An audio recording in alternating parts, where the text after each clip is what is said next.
I now recognize Ms. Radewagen for 5 minutes. Thank you, Mr. Chairman. Mr. Goldsmith, you raised serious allegations that foreign governments are targeting veterans.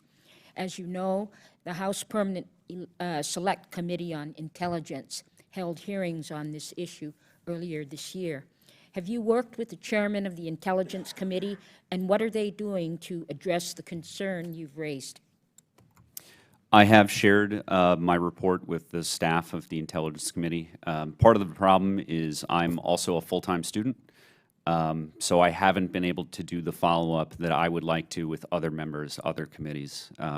I will thankfully graduate in May, and after then I plan on talking to every committee that's going to listen. Mr. Gleischer, during committee staff briefings, you highlighted that Facebook has found that scams are originating almost entirely from non-state actors, while disinformation is mostly state actors. Is that correct? And how does that information inform your policies? Congresswoman, what I would say is when we see fraudulent, the majority of the activity that we see online is fraudulently motivated, that is motivated in order to make money. We're a little careful. In order to prove that something is state-backed, we have very strict controls internally so that we only claim that something is state-backed when we can prove it.